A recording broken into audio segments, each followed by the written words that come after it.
স্বাগত আরেকবার সিলেট স্টুডিও থেকে চ্যানেল এস সিলেট নিউজে। মৌলভীবাজার জেলার রাজনগরে বন্যা দুর্গত শতাধিক পরিবারের মধ্যে খাদ্য সামগ্রী বিতরণ করেছে যুক্তরাজ্য ভিত্তিক চ্যারিটি অর্গানাইজেশন ইকরা ইন্টারন্যাশনাল। প্রবাসীদের সহযোগিতায় রাজনগর উপজেলার কামারচকের বেশ কয়েকটি গ্রামের অসহায় দুস্থ বন্যার্ত মানুষ এই খাদ্য সহায়তা পেয়েছেন। বন্যা দুর্গত এলাকা ঘুরে এসে বিস্তারিত জানাচ্ছেন সহকর্মী সন্দীপন শুভ। ক্যামেরায় ছিলেন শামীম হোসেন।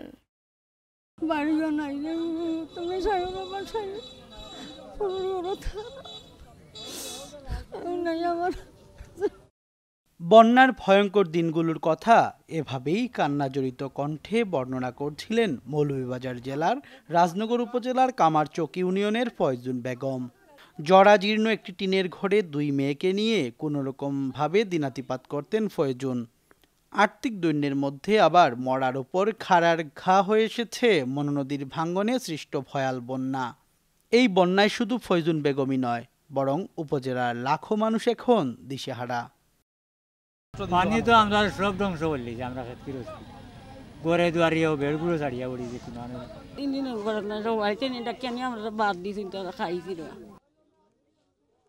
বন্যার্ত মানুষের এমন কষ্ট দেখে বিগত বছরগুলোর মতো এবারও মানবতার সেবায় এগিয়ে এসেছে যুক্তরাজ্য ভিত্তিক চ্যারিটি অর্গানাইজেশন ইকরা ইন্টারন্যাশনাল।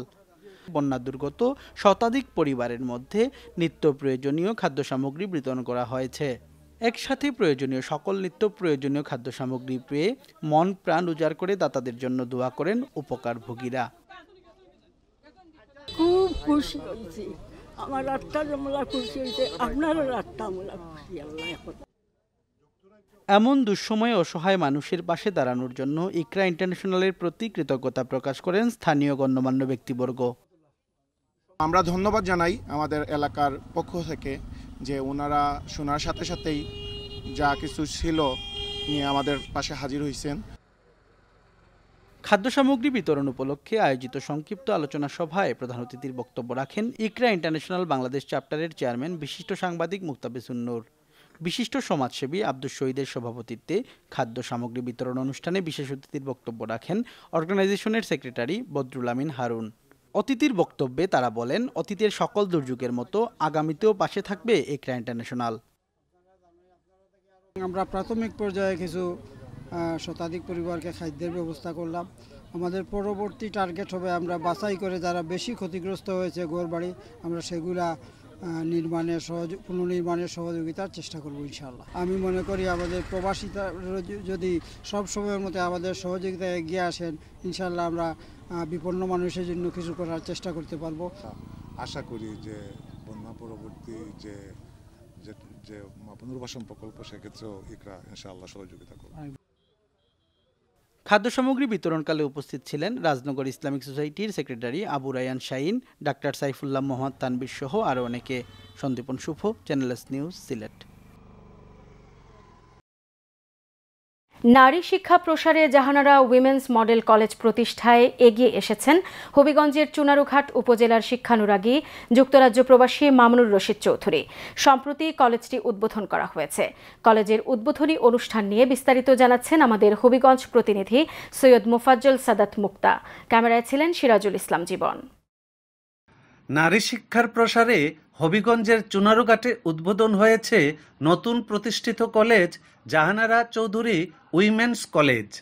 সম্প্রতি আনুষ্ঠানিকভাবে এক কলেজের উদ্বোধন করেন সিলেট মাধ্যমিক ও উচ্চ মাধ্যমিক শিক্ষা বোর্ডের চেয়ারম্যান ডক্টর রমা বিজয় সরকার। চুনারুঘাট উপজেলার ময়নাবাদ গ্রামে ওই কলেজ প্রতিষ্ঠা করেন শিক্ষানুরাগী যুক্তরাজ্য প্রবাসী মামুনুর রশিদ চৌধুরী। অনুষ্ঠানে উপস্থিত ছিলেন জনপ্রতিনিধি সৈয়দ লিয়াকত হাসান, বৃন্দাবন সরকারি কলেজের সাবেক অধ্যক্ষ ইলিয়াস বক চৌধুরী জালাল ও উত্তরা ব্যাংকের সাবেক মহাব্যবস্থাপক নীরেশ চন্দ্র দাস। চুনারুঘাট উপজেলার ময়নাবাদ গ্রামে অবস্থিত জাহানারা উইমেন্স কলেজে অনুষ্ঠিত এই উদ্বোধনী অনুষ্ঠানে জেলার গণ্যমান্য ব্যক্তিবর্গ অতিথি হিসেবে উপস্থিত ছিলেন। অনুষ্ঠানের পর কলেজের প্রতিষ্ঠাতা মামুনুর রশিদ চৌধুরী নবনির্মিত কলেজ ভবন ও এর আশপাশ অতিথিদের ঘুরে ঘুরে দেখান। ডক্টর রমা বিজয় সরকার বলেন, এই কলেজ এলাকার নারী শিক্ষা বিস্তারে ভূমিকা রাখবে। বা অর্থানুকূল্যে যে নবযাত্রার সূচনা হলো সেটা উত্তরোত্তর গতি বৃদ্ধি পাবে সে আমরা বিশ্বাস করি। এবং আশেপাশে যারা জনসাধারণ আছেন তারাও তাদের মেয়েদেরকে এই নারী শিক্ষার জন্য বা অধ্যয়নের জন্য এই প্রতিষ্ঠানে পাঠাবেন। তিনি মেয়েদের কলেজে ভর্তি করার জন্য অভিভাবকদের প্রতি আহ্বান জানান। বৃন্দাবন কলেজের সাবেক অধ্যক্ষ ইলিয়াস বকচৌধুরী জালাল বলেন, এই কলেজের মাধ্যমে শিক্ষার্থীরা উচ্চশিক্ষার সুযোগ পাবে। আমরা আশা করি যে তারা এই কলেজটির মাধ্যমে উচ্চশিক্ষার দ্বার তাদের জন্য খুলে গেল এবং তারা আগামীতে উচ্চশিক্ষিত হবে, দেশের উন্নয়নে তারা কাজ করবে। কলেজের প্রতিষ্ঠাতা মামুনুর রশিদ চৌধুরী বলেন, এই কলেজ ভবিষ্যতে আরো উন্নত হবে। তিনি সকলের সহযোগিতা কামনা করেন। কষ্ট করেছেন, আমি সবার প্রতি কৃতজ্ঞতা প্রকাশ করছি। আর বিশেষ করে আমি অত্র এলাকার সব মানুষকে, এটা মানুষের জন্য, এটা অনাগত ভবিষ্যতের জন্য শত শত বৎসর এই কলেজ থাকবে ইনশাল্লাহ। এবং এই কলেজ অনেক ভালো কলেজ হিসাবে সমাজে বাংলাদেশে প্রতিষ্ঠিত হবে। আমি চাই যে সবাই এখানে সহযোগিতা করুক। এদিকে নিজের এলাকায় কলেজে পড়ার সুযোগ পেয়ে সন্তোষ প্রকাশ করেন কলেজের নারী শিক্ষার্থীরা। এই কলেজটি প্রতিষ্ঠা করেছেন মামুনুর রশিদ চৌধুরী। তিনি অনেক দয়ালু ব্যক্তি।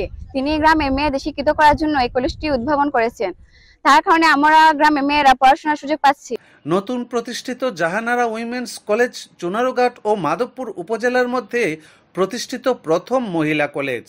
2 একর জমিতে প্রতিষ্ঠিত এই কলেজ 34 জন শিক্ষার্থী নিয়ে যাত্রা শুরু করে। এই কলেজের সুনাম ভবিষ্যতে ছড়িয়ে পড়বে বলে আশা প্রকাশ করেন এলাকার স্থানীয় লোকজন। সাদাত মুক্তা, চ্যানেল এস নিউজ, হবিগঞ্জ। সিলেটে নানা আয়োজন এবং ধর্মীয় ভাব গাম্ভীর্যের মধ্য দিয়ে পার্থসারথী ভগবান শ্রীকৃষ্ণের জন্মাষ্টমী পালন করেছে সনাতন ধর্মাবলম্বীরা। সার্বজনীন জন্মাষ্টমী উদযাপন পরিষদ সিলেটের উদ্যোগে নগরীতে বর্ণাঢ্য র্যালি বের করা হয়েছে। নগরীর মির্জা জাঙ্গাল নিম্বার্ক আশ্রমের সামনে বেলুন উড়িয়ে র্যালির শুভ উদ্বোধন করেন স্বামী চন্দ্রনাথানন্দজি মহারাজ। পার্থসারথী ভগবান শ্রীকৃষ্ণের প্রতিকৃতি নিয়ে র্যালিটি নগরীর বিভিন্ন সড়ক প্রদক্ষিণ শেষে নিম্বার্ক আশ্রমে গিয়ে সমাপ্ত হয়। র্যালি পূর্ব আলোচনা সভায় বিশেষ অতিথির বক্তব্য রাখেন সিলেট সিটি কর্পোরেশনের সাবেক মেয়র আরিফুল হক চৌধুরী। সার্বজনীন জন্মাষ্টমী উদযাপন পরিষদ সিলেটের সভাপতি শিবব্রত ভৌমিক চন্দনের সভাপতিত্বে এবং সদস্য সচিব মিহির দেব, রজতকান্তি চক্রবর্তী ও সুকান্ত গুপ্তের সঞ্চালনায় উপস্থিত ছিলেন বীর মুক্তিযোদ্ধা আব্দুর রাজ্জাক, বীর মুক্তিযোদ্ধা গোপিকা শ্যামপুর অধ্যাপক ডক্টর হিমাদ্রি শেখর রায় সহ আরো অনেকে। Sylhet chamber of commerce and ইন্ডাস্ট্রিজের পরিচালনা পর্ষদকে পদত্যাগের আলটিমেটাম দিয়েছেন সিলেটের সর্বস্তরের ব্যবসায়ীরা। সিলেট কেন্দ্রীয় শহীদ মিনারের সামনে সিলেট জেলা ও মহানগরের সর্বস্তরের ব্যবসায়ী বৃন্দের উদ্যোগে আয়োজিত মানববন্ধনে এই আলটিমেটাম দেয়া হয়। Sylhet chamber of commerce and ইন্ডাস্ট্রির সাবেক পরিচালক নুরুল ইসলামের সভাপতিত্বে মানববন্ধনে স্বাগত বক্তব্য রাখেন বাংলাদেশ দোকান মালিক সমিতি সিলেট জেলা শাখার মহাসচিব মোহাম্মদ আব্দুর রহমান রিপন, বাংলাদেশ দোকান মালিক সমিতি সিলেট জেলা শাখার সিনিয়র সহ সভাপতি আব্দুল মুনিম মল্লিক ও সাংগঠনিক সচিব নিয়াজ মোহাম্মদ আজিজুল করিমের যৌথ পরিচালনায় মানববন্ধনে বক্তারা বলেন, অবিলম্বে চেম্বারের নির্বাচনের মাধ্যমে ভোটারদের ভোটাধিকার ফিরিয়ে দিতে হবে। এছাড়া চেম্বারের বর্তমান বর্ধিত ফি বাতিল করে অতীতের ফি পুনর্বহাল করতে হবে। মানববন্ধনে একাত্মতা পোষণ করে বক্তব্য রাখেন বিএনপি চেয়ারপারসনের উপদেষ্টা ডক্টর ইনামুল হক চৌধুরী, সিলেট মহানগর জামায়াতের আমির মোহাম্মদ ফখরুল ইসলাম, মহানগর বিএনপির সাধারণ সম্পাদক এমদাদ হোসেন চৌধুরী, সিসিকের সাবেক মেয়র আরিফুল হক চৌধুরী। ষড়যন্ত্র ও বিশৃঙ্খলা সৃষ্টিকারীদের বিরুদ্ধে কঠোর ব্যবস্থা নেওয়ার দাবিতে সুনামগঞ্জে বিক্ষোভ করেছেন বৈষম্য বিরোধী ছাত্র আন্দোলনের সদস্যরা। ষড়যন্ত্র ও আনসার সদস্যদের বিশৃঙ্খলা সৃষ্টির প্রতিবাদে বালুর মাঠ এলাকা থেকে প্রতিবাদ মিছিল বের হয়। পরে শহরের গুরুত্বপূর্ণ সড়ক প্রদক্ষিণ শেষে আলফাত স্কয়ারে ছাত্র জনতার উপর হামলার প্রতিবাদে আনসার সদস্যদের বিচারের দাবিতে সমাবেশ করেছেন তারা। সমাবেশে শিক্ষার্থীরা জানায়, দেশকে পুনর্গঠিত করতে ছাত্র জনতার রাজপথে থাকবে। দেশকে যারা অস্থিতিশীল করতে চায় তাদের বিরুদ্ধে ছাত্ররা আন্দোলন চালিয়ে যাবে। ছাত্র জনতার উপর আওয়ামী লীগের ইন্ধনে আনসার সদস্যদের হামলা প্রতিবাদে তীব্র নিন্দা জানিয়ে বিচারের দাবি জানায় শিক্ষার্থীরা। সিলেট নিউজ আজ এই পর্যন্তই। সিলেট বিভাগের প্রত্যন্ত অঞ্চলের খবর জানতে চোখ রাখুন চ্যানেল এস এর পর্দায়। সবাইকে ধন্যবাদ এতক্ষণ সঙ্গে থাকার জন্য। আল্লাহ হাফেজ।